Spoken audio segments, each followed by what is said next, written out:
안녕하세요. 비추는 교회 성도 여러분 반갑습니다. 필리핀 민다나오 섬 다바오에서 사역하고 있는 최예문 선교사입니다.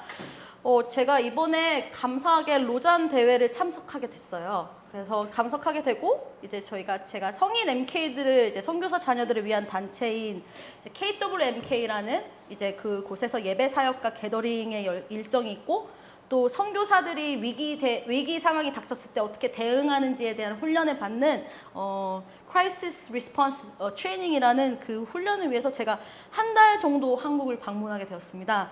사실 뒤에 일정에 저희 신학교, 저와 남편이 섬기고 있는 신학교랑 교회를 섬기고 있는 저희 이제 부사역자들과 현지 사역자들이 원래 함께 한국을 방문하는 일정이었는데 안타깝게도 4개월 동안 준비했던 한국 비자 신청이 2주 전에 거절이 돼가지고 이번에는 함께 하지 못했어요. 제가 소망한 건 언젠가 함께 그들을 데리고 또 신나게 또 비추는 교회를 방문했으면 좋겠습니다. 그래서 저희가 사실은 필리핀에 돌아가서 일주일 뒤에는 그 현지 사역자들을 데리고 또 처음으로 베트남으로 저희가 이제 해외 단기 선교를 가게 돼요. 어제 저희가 새벽 12시가 넘어서 도착을 했어요. 근데 한국에 도착한 지 24시간도 안 됐는데 여러분을 이렇게 만나게 돼서 너무 감사하고 부담스럽습니다. 그래서 이제 며칠 전에 이제 웅부 전도사님 연락 주고받았어요. 내가 너무 비추는 교회를 방문하고 싶다. 항상 왜냐면은 저번에 이제 파송될 때 제가 그 자리에 또 마침 한국에 와 있어서 그 모습을 제가 또 예배를 같이 참석을 했어요. 그래서 그 뒤에 너무 궁금하고 그래서 이번에 한국에 방문하게 됐는데 한번 가보고 싶다라고 하니까 와라. 근데 갑자기 설교할래? 저희 친구라서 그래서 그래? 그러면 저도 아무 생각 없이 예스라고 했는데 아시는 분은 아실지 모르겠지만 아까 얘기하셨지만 저희가 이제 친구 사이에요. 철이 형제님이랑 그 웅보 전도사님이랑 저랑 동갑내기 84년 동갑내기인데 그 제 첫 스몰 그룹 리더셨어요. 그리고 이제 철이 형제님 이제 부인이신 혜윤 자매님도 저의 또 스몰 그룹 리더셨고 그래서 사실은 뭐 미나 사모님 그때 중국에 계시고 막 둘이 장거리 연애하시고 막 이런 것도 다 기억하고 이러는데 진짜 제가 치문보 전도사님이 제 친구지만 전 되게 존경을 해요. 제가 항상 제 친구들한테 조이풀에서 막 얘기를 하면은 나는 죄송해요 다른 부사역자님들 다른 부사역자들 중에서 치문보 전도사님을 제일 존경한다고 제가 맨날 그랬어요. 친구지만 존경하는 사역자고 이게 그래서 이제 비추는 교회에서 처음 금요 예배 외부 강사라고 하는데 할렐루야 이렇게 초청해 주셔서 감사하고 되게 몸둘 바가 모르겠습니다. 설교하겠다고 너무 쉽게 예스라고 해놓고 사실 그 뒤에 좀 걱정이 됐어요. 생각해보니까 출국 전에 할 게 너무 많았어요. 저희가 흰개미가 있고 이제 습기가 또 심해서 미리 떠나기 전에 집을 방비해야 되고 이제 저희가 없는 기간에 이제 신학교와 이제 교회에 미리 이제 저희 부사역자들 모모를 하고 이렇게 하라 저희가 이제 인스트럭션을 주고 또 도둑이 안 들게 이제 막 스마트 전구 세팅하고 뭐 임시로 뭐 CCTV도 달고 도둑이 되게 많이 있는 곳이라서 이런 것들을 막 준비하는데 근데 딱 웅보이 전도사에 딱 물어봤을 때 그냥 아무 생각도 들지 않고 그냥 예스 이런 거예요. 근데 하나님이 하신 것 같아요. 하나님이 하신 것 같고 뒤늦게 부랴부랴 막 준비를 하는데 사실 오늘까지 계속 부랴부랴 준비하는데 주님 비추는 교회에게 하시고 싶은 말씀이 무엇입니까? 나의 생각, 나의 마음이 아니라 주님의 마음을 전달하게 하시고 주님의 생각을 전하게 해주세요라고 기도를 했어요.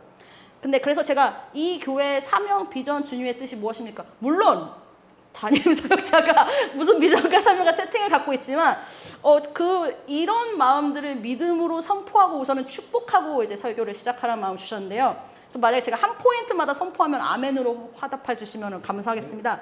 비추는 교회가 1. 다음 세대의 예배자들이 모든 영역 가운데서 뿐만 아니라 실제 매일의 삶의 영역에서 예배하는 예배자들을 일으키는 공동체가 되시길 축복합니다. 네. 2. 말씀에 기반한 크리에이티비티, 창조성을 일으키는 공동체가 되시길 축복합니다. 네. 세 번째, 수직적이고 경직된 공동체가 아닌 예수님의 머리 대심의 리더십 안에서 서로 존중하며 섬기는 공동체가 되시길 축복합니다. 네.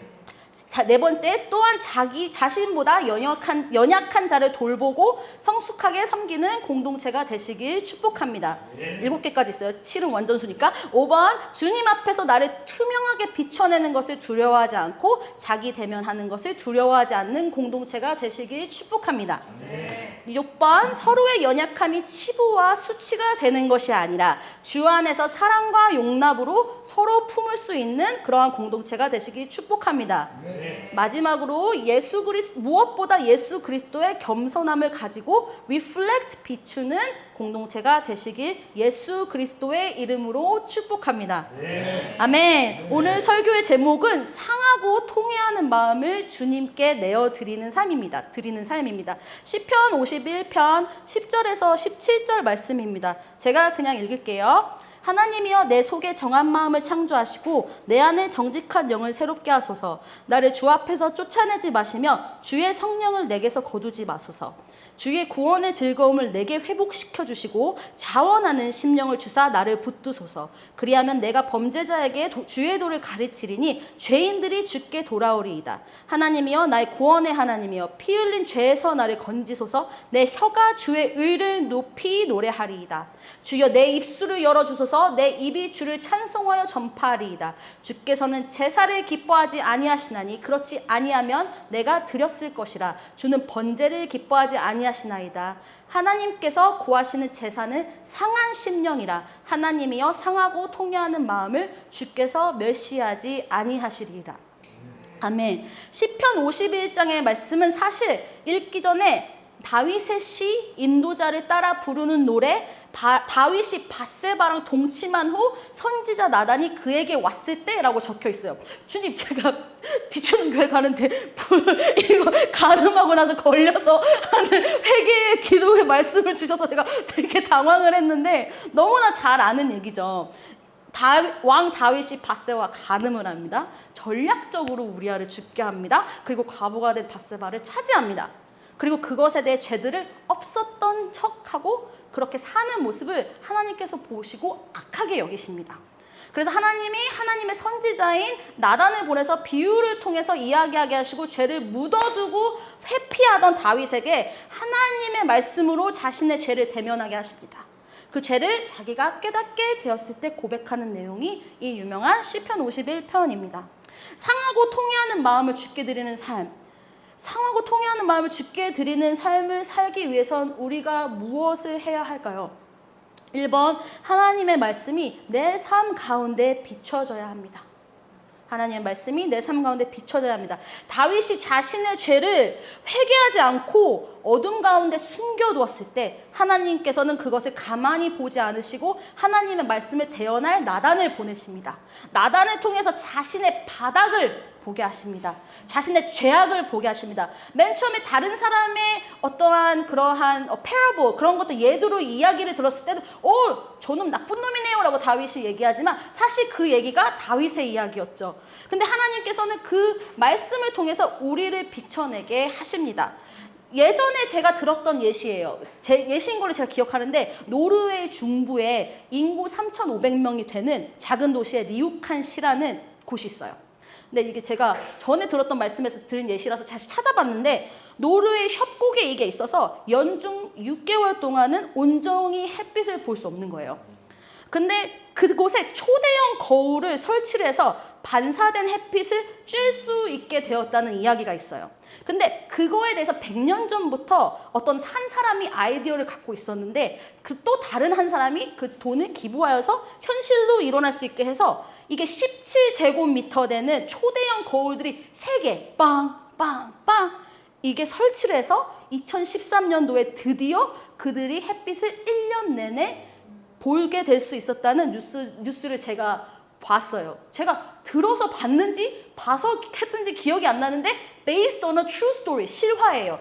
근데 저는 너무 감동이 있었던 게 뭐냐면 거울이 3개 빵빵빵 성부성자 성령 같은 느낌 이렇고 그 초대형 거울이 그 햇빛을 비출 때 어둠 가운데 있던 것들이 우리 안에 드러나고 햇빛이 우리에게 임한다는 것을 제가 그렇게 묵상을 하게 되었어요.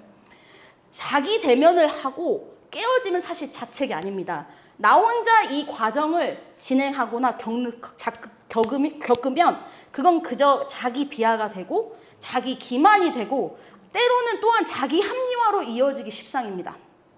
우리는 우리의 빛 대신 정말 하나님 앞으로 나아가서 자신의 죄됨과 연약함을 대면하고 직면하고 주님의 빛이 우리 삶에 비춰질 수 있도록 간구하고 부르짖어야 하는 것입니다. 주님 앞에 달려갈 수 없으면 걸어갈 수 없다면 기어서, 그냥 그 모습 그대로 했으면 그냥 누워서 그대로 십자가 앞에 나아가서 나의 문제들, 내면의 문제, 씨름하는 것들, 드러나진 않지만 내가 갖고 있고 씨름하는 나의 연약함들, 그리고 나의 상처들, 나의 그런 죄들, 이것들을 주님 앞에 비춰내야 되는 것입니다. 그랬을 때에 우리 빛 대신 예수님께서 우리의 어둠들이 떠나가게 하시고 우리가 춥고 힘든 영혼을 따스한 성령님으로 감싸주시며 역사하실 것을 믿습니다. 그렇게 하나님의 말씀이 나단을 통해 선포되었을 때에 하나님의 말씀으로 그 죄가 드러났을 때 다윗이 회개하면서 이렇게 말합니다. 51장 10절 말씀에 정결한 마음 주시옵소서 오 주님, 정직한 영을 새롭게 라고 다윗이 간구하고 있습니다. 정결한 마음, clean heart를 달라고 합니다. 깨끗한 마음을 달라고 합니다. 그리고 a spirit of steadfast, 정직한 영을 새롭게 하소서라는 말씀이 나옵니다. 근데 여기서 오는 정직한 영의 정직은 히브리어로 나코운이라는 단어인데요. 이 히브리 단어의 뿌리는 코운인데 이 단어의 의미는 단단히 세워지는 것, 고쳐지는 것, 안정적이게 되는 것이라는 의미가 있습니다. 또한 준비되거나 정돈된다라는 의미가 있습니다. 나에게 정직한 영을 새롭게 해달라는 것은 저의 영을 새롭게 단단히 세워주소서, 저의 영을 새롭게 고쳐주소서, 저의 영혼을 새롭게 준비시키시고 새롭게 정돈시키소서라고 해석할 수 있습니다. 그렇게 하면 상하고 통하는 마음을 주님께 드리는 삶을 살기 위해서는 무엇을 해야 할까요? 두 번째, 주님께 나의 상하고 통해하는 마음을 부르짖어야 합니다. 다시 한번 말씀드리겠습니다. 주님께 나의 상하고 통해하는 마음을 부르짖어야 합니다. 다윗은 11절에 나를 주 앞에서 쫓아내지 마시고 주의 성령을 내게서 거두지 마소서라고 합니다. 이 모습 한번 혹시 상상해 보셨어요? 그 노래 있잖아요. 그 정결한 마음 주시옵소서. 그게 그 노래가 되게 젠틀하게 불러서 cast me not away from thy 한국말 잘 몰라서 그러니까 don't take the Holy Spirit from me 이렇게 얘기해요. 우아하게 다윗이 얘기했을까요? 아니에요. 저는 생각해 심령을 토해내는 부르짖음이지 않았을까요? 그래서 주님 정말 어떻게 하세요? 주님 정말 제발 어떻게 하세요? 정말 이 성령이 떠나지 않도록 하지. 거의 패닉 상태였을 것 같아요. 그 부르짖음의 상태였을 것 같아요. 이때는 구약 시대였기 때문에 성령님이 당연히 존재하셨지만 오늘날 우리가 예수 그리스도를 영접했을 때 성령께서 항상 내주하시던 시대가 아니라는 것을 먼저 알고 계시는 것이 중요하죠. 그렇지만 성령님께서는 구약에서도 역사하셨고 우리는 다윗 왕 전 사울이 하나님의 영, 그 성령이 충만한 상태였던 그 사울이 죄로 인해서 하나님의 영이 떠나가게 되고 왕권의 잔이 다윗에게 옮겨지게 되고 그와 그의 가문이 몰락하게 되는 것을 저는 너무 잘 알고 있습니다. 그런데 그 과정을 모두 봤던 다윗에게 이것을 다윗이 본 것입니다. 이런 일이 일어났을 때 다윗의 안에 얼마나 두려움이 많았을까요? 나도 사울과 같이 된다면? 성령님께서 나를 떠나시게 되신다면? 그는 알았습니다. 하나님 없는 그의 삶은 멸망이다.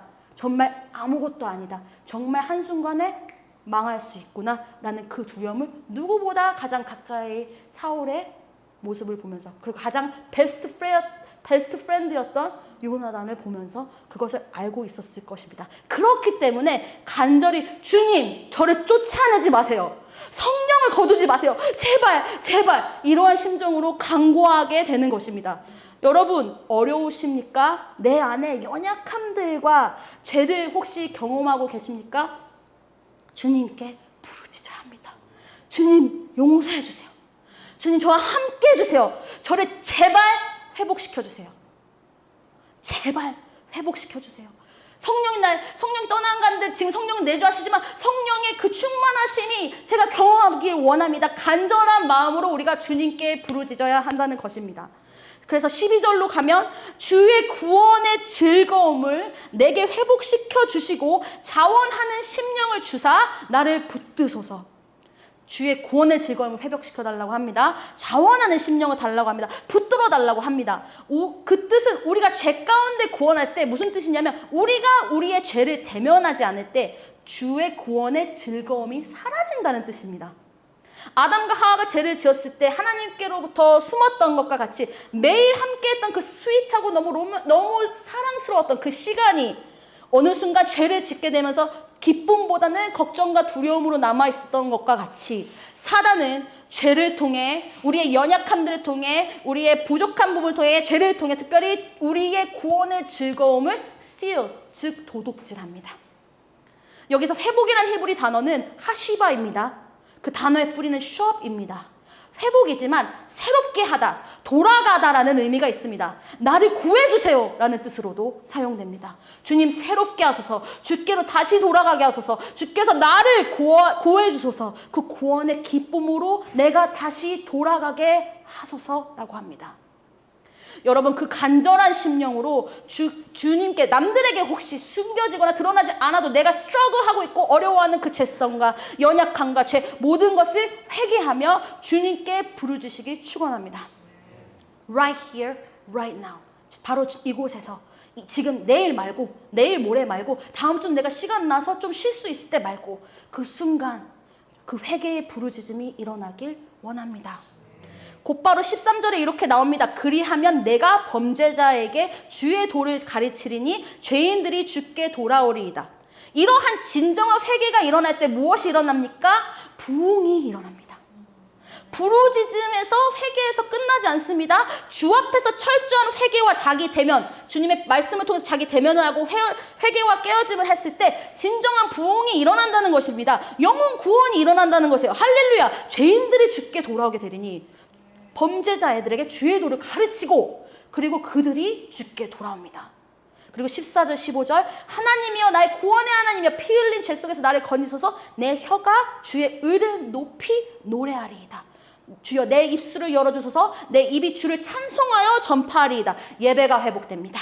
찬양이 회복됩니다. 사역이 회복됩니다. 선교가 일어납니다. 회복과 영원 구원들이 일어납니다.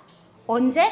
우리가 주 앞에서 말씀 안에 비춰서 철저한 깨어짐과 회개가 진정한 회개가 일어났을 때 우리가 그것들이 일어났을 때 부흥이 일어납니다. 사실 저는 지난 6개월 동안 비추는 교회가 어떤 경험을 했는지 이걸 설교로 준비할 때 어떤 일들이 일어나는지 하나도 모르고 몰라요. 교회가 어떤 시즌을 통과했는지 성도님께서 어떤 시즌을 살고 있는지 계신지 잘 알지 못합니다. 하지만 저는 이것을 알았는데 감동이 뭐냐면 여러분께 말씀이죠. 여러분들은 주님께서 택하신 족속이요 왕같은 제사장이요 거룩한 나라이며 하나님의 소유된 백성이십니다. 비추는 교회는 단순히 우리 안에서 할렐루야 아멘 하면서 성도의 교제만 하는 교회가 아닙니다. 성도의 교제는 근데 오해하지 마세요. 제가 여기다 써놨어요. 코이노니아 너무 중요합니다. 정말 해야 됩니다. 제발 하세요. 그렇지만 여러분은 제가 앞에 아까 선포했던 공동체로 살아가는 부르심 또한 있다고 생각합니다. 그리고 여러분들을 통해 치유와 회복 그리고 영혼 구원과 부흥이 일어날 것을 믿습니다. 그 시작점은 우리가 상하고 통회하는 마음을 주님께 드리는 것입니다. 마지막으로 세 번째 포인트입니다. 상하고 통회하는 마음을 주님께 드리는 삶을 살기 위해서는 저희가 어떻게 해야 될까요? 세 번째, 주님께서는 선하시며 회복시키시는 하나님이신 것을 신뢰해야 합니다. 아멘? 16절, 주께서는 제사를 기뻐하지 아니하시나니 그렇지 아니하면 내가 드렸을 것이라 주는 번제를 기뻐하지 아니하시나이다. 다윗은 레위인이죠. 다윗은 알았어요. 나의 행위로 어떤 열심을 통해서 나의 죄가 사라지지 않는다는 것을 알았어요. 내가 아무리 교회를 열심히 다니고 내가 아무리 교회에서 열심히 섬기고 심지어 제가 선교사라 할지라도 내가 진정 주님 앞에 내 삶을 나의 상한 심령과 통회하는 마음을 드리지 않는 예배는 그런 삶을 하나님께서 기뻐하시지 않는다는 것을 알았습니다. 그래서 다윗은 이렇게 고백합니다. 17절 하나님께서 구하시는 제사는 상한 심령이라 하나님이여 상하고 통회하는 마음을 주께서 멸시하지 아니하시리이다. 상한 심령이 영어로는 broken이라고 번역되어 있는데 깨어졌다는 것입니다. 망가졌다는 뜻입니다. 그럼 통해하는 심령, 즉 마음은 무엇일까요? 웬니케라는 단어인데요. 그 단어는 다카라는 어원에서 나왔는데 으스러졌다, 무너졌다, 으깨졌다, 그러한 의미를 담고 있습니다. 하지만 또한 우리는 우리가 가장 무너졌을 때, 가장 연약할 때, 우리의 죄와 악함이 드러날 때 저희가 어떻게 행동할까요? 누구한테 알리지 못하고 그 안에서 끙끙 앓고 계시진 않습니까? 여기 안에 어쨌든 제가 보니까 한가닥 사역들을 하셨던 분들입니다. 그래서 제가 이 말씀에서 이 교회가 다 한가닥 사역을 했던 사람들인가? 하는 생각이 있었는데 이런 일들을 왕년에 사역 꽤 하셨던, 예전에 이리저리 꽤 섬겼던 분들도 계십니다. 보니까 거의 대부분인 것 같아요. 하지만 혹시 지금 상한 심령과 통해하는 마음을 경험하고 계신가요? 그런 여정을 혹시 통과하고 계신가요?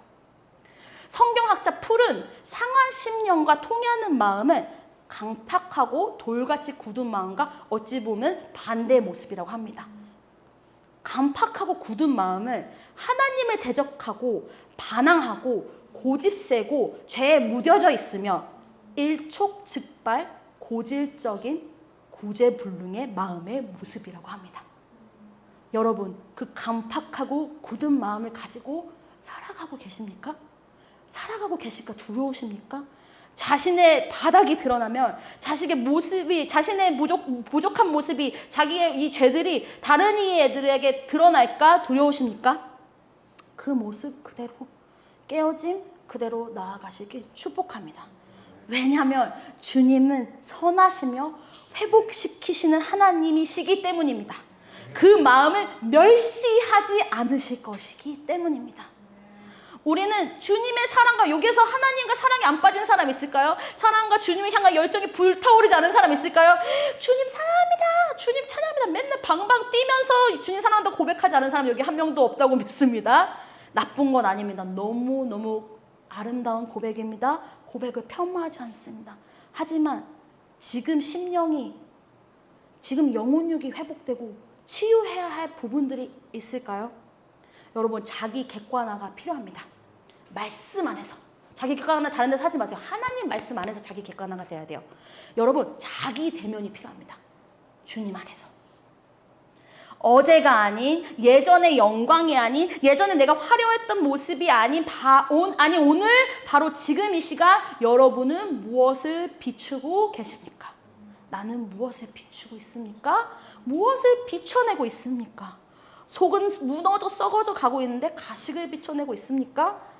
이것은 예수님이 가장 싫어하셨던 바리새인들과 같은 외식하는 자들의 모습입니다. 하지만 예수님은 그 모든 것을 꿰뚫고 계십니다. 말씀 앞에서, 예수님 앞에서 자신의 죄를 대면하지 않으면 어떻게 됐나요? 회개하지 않습니다.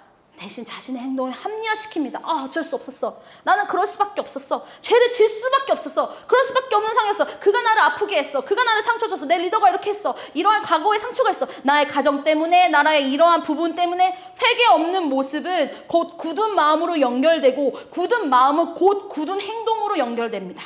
죄는 열매를 맺고 또 맺고 또 맺고 또 맺습니다.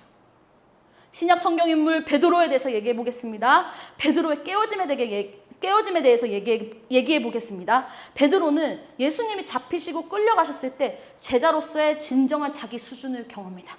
그의 진정한 밑바닥에 드러납니다. 그는 수제자였죠. 탑 3 디사이플 중에 하나입니다. 예수님을 따르던 무리에서도 너무 잘 알려진, 어떻게 보면 예수님 다음으로 슈퍼스타였을까요? 그런 존재입니다. 수많은 기적을 가장 가까이서 경험한 사람들 중 한 명입니다. 주님께 가르침을 듣고 배운 자입니다.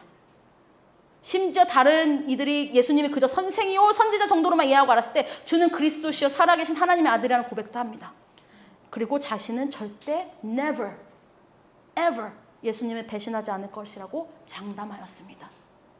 하지만 예수님이 잡히시고 고난을 받으실 때 그는 예수님을 배반합니다. 무려 3번이나 배반합니다. 우리나라는 3-4번은 꽤 진지하죠. 빼박입니다. 그는 자신은 절대 그러지 않을 것이라는 모습들을 그대로 행했습니다. 그의 연약함, 밑바닥, 모든 죄성이 드러납니다. 그리고 그 순간 예수님과 눈이 마주칩니다. 그리고 너무 크게 그가 슬프게 울죠. 그렇게 깨어짐을 경험합니다. 그리고 그 이후에 예수 그리스도의 부활을 경험합니다. 그리고 주님은 사람 낚는 어부가 아닌 다시 물고기 낚는 어부로 도로 돌아가 버린 그를 너무 인격적이고 따뜻하고 맛있게, 맛있는 건 뭐 모르겠어요. 그래도 예수님인데 요리를 완벽하게 하시지 않았을까 생각합니다. 음식을 준비하시고 그에게 아침밥을 먹이십니다. 그리고 주님께서는 사랑으로, 인격적으로 너 왜 그렇게 했어가 아닌 그냥 베드로가 그 사랑으로 자기 대면하게 이끄십니다. 내가 나를 사랑하느냐? Do you love me? Do you love me? Do you love me? 멸시하지 않으시고 너무 인격적으로 그를 회복시키시고 그를 세우십니다. 우리가 믿는 하나님은 그렇게 위대하시고 정말 아름다운 분이십니다. 여러분은 결코 진창에 박아두지 않으실 것입니다. 제가 선교사가 된 지 11월이면 이제 만 7년이 됩니다. 그리스를 거쳤고 터키를 거쳐서 필리핀으로 선교사에 섬긴 거 벌써 이제 4년 반이 됐어요. 근데 제가 7년 동안 선교를 하면서 사역을 하면서 무엇을 배운 줄 아십니까? 나의 힘으로 그 어떤 것도 할 수 없다. 나의 힘으로 할 수 있는 건 정말 아무것도 없구나 입니다. 어느 날 하나님께서는 제가 이제 막 하나님한테 툴툴거리고 저 되게 하나님한테 되게 삐대는 걸 되게 잘하는데 하나님한테 막 삐대면서 이제 그래서 뿡 하는 것처럼 하나님한테 뭐라고 할 때 하나님이 저한테 이렇게 마음을 주시는 거예요. 최혜문, 너의 힘으로 할 수 있는 건 아무것도 없어. 오직 나를 구하라. 오직 나만 바라봐. 무슨 태양도 아니고 나를 구하라. 나는 질투의 하나님이다. 나보다 더 두려워야 하는 것은 없다. 나를 경외하라 라고 말씀을 하셨어요. 사랑을 비추는 교회 여러분, 내 사랑이 아닌 하나님의 사랑을 비춰내시길 축복합니다. 나의 의가 아닌 하나님의 의를 비춰내시길 축복합니다. 나의 힘이 아닌 하나님의 능력을 비춰내시길 축복합니다.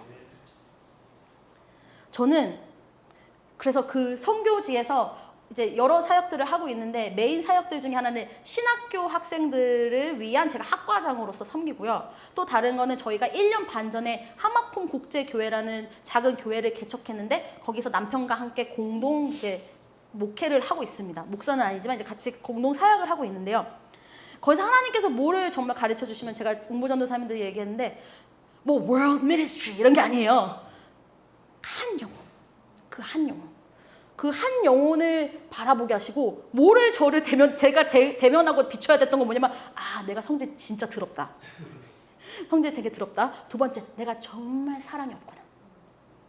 내가 사역하는 것이 저 영혼을 정말 사랑해서 사역을 하는 것인가, 아니면 내가 사역하는 게 좋아서 하는 것인가. 되게 비슷한 말 같지만 그 포인트 관점이 다른 거야. 나를 위한 사역을 하고 있는가, 아니면 그 영혼을 위해서 하나님 마음 내가 그를 섬기고 있는가. 근데 하나님께서 말씀하셨죠. 한 영혼이 천하보다 귀하다고 말씀하셨습니다. 근데 그거를 저도 솔직하게 말하면 저도 배웠어요.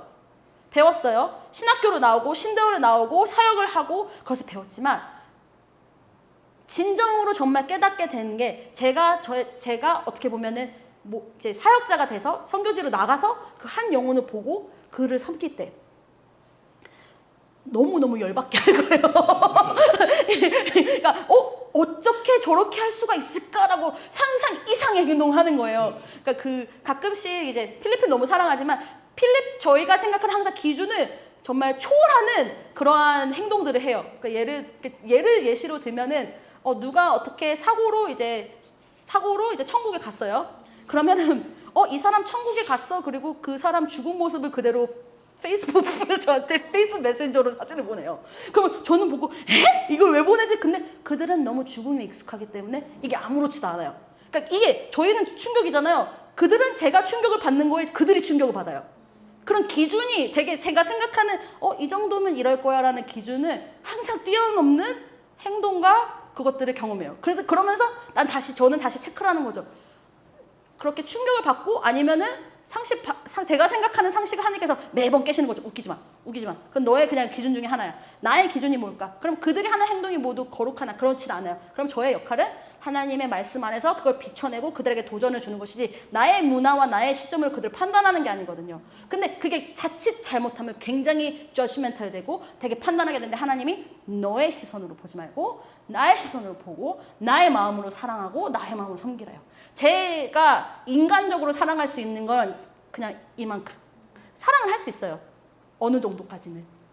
근데 이걸로는 안 돼요. 하나님의 마음이 부어져야지 해요. 그러면 그 안에서 저는 뭐를 배우나? 하나님의 마음 배워요. 그게 제가 상하고 통회한 심정을 주님께 들은 거예요. 주님, 제가 정말 잘난 줄 알았더니 하나도 못 없네요. 제가 이걸 할 수 있을 거라고 생각했는데 이것도 못하네요. 내가 생각하는데 이게 너무 교만했네요. 저의 연약함을 끊임없이 대면합니다. 근데 이게 자기 비하로, 이게 예를 들어서 넘어가면 이건 나 자신을 묵상했을 때 이게 자기 비하로 가는 거죠. 하지만 하나님 말씀에 내가 비췄을 때 이거는 하나님 앞에서 회개하고 회복이 되는 거죠. 어느 날 제가 굉장히 마음 아픈 사역의 그러한 시즌을 오래 한번 겪었어요. 제가 몇 년 동안 양육하던 리더들이, 이제 사역자 리더들이 어쨌든 죄를 짓고 굉장히 이제 큰 사건이 있었어요. 근데 그거를 최대한 하나님 안에서 잘 할 수 있도록 가이드를 해주는데 그걸 충분히 그걸 받아내지 못하고 어떻게 됐든 그게 사건이 이렇게 보내야 되는 그런 상황이 됐고 정리하게 되는 상황이 됐어요. 너무 괘씸한 거예요. 진짜 괘씸했어. 어떻게 애가 이렇게 할 수 있을까? 그리고 너무 제가 하나님 이제까지 내가 보았던 이 시간과 이 에너지와 이 모욕과 인간적인 마음이 너무 들었어요. 아직까지는 제가 그렇게 성숙하지 못해서 그런지 그런 것들이 너무 배신감을 느껴지는 거예요. 근데 그때 하나님 그때 그랬었어요. 네가 그들한테 느끼는 거 그건 내가 너한테 느끼는 거 아니야. 내가 너를 invested on you. 내가 너를 40년 동안 투자했는데 내가 너를 위해서 내가 이제까지 해준 너의 여정을 보면 너도 내 속을 얘보다 더 썩이면 썩었지. 너가 덜하지 않았어. 네가 누군데 그들을 생각해봐. 내가 너를 견뎠다. 내가 너를 품었다. 내가 그럼에도 너를 사랑한다. 내가 그럼에도 너를 용서했다. 너도 그들을 사랑해라. 너도 그들을 품어라. 너도 그들을 사랑하라. 그러면서 제가 그게 안 된다는 걸 깨달았을 때 제가 밤에 와서, 왜냐면 이게 제 잘못인 것 같을 거예요.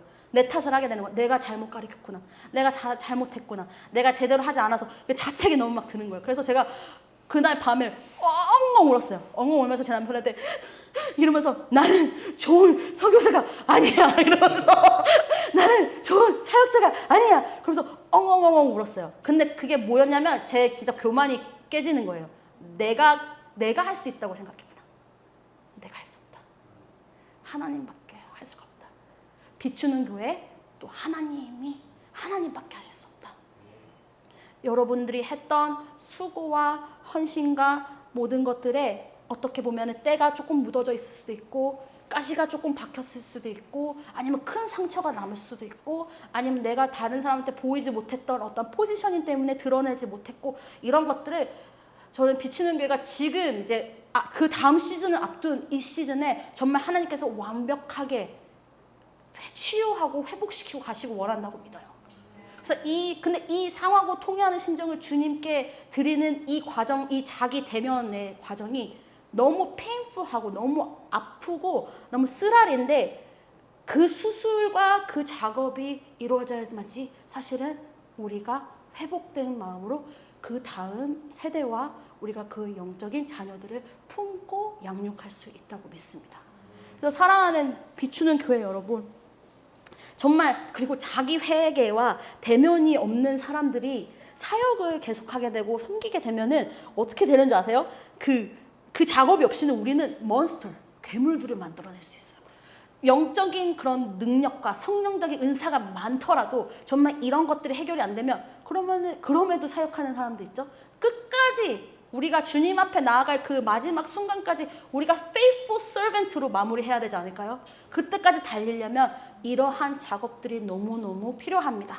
그래서 사랑하는 비추는 교회 여러분, 너무 축복하고 이 상하고 깨어지고 이런 심령들을 주님 앞에 정말 온전히 드릴 때 하나님께서 회복하실 줄 믿습니다.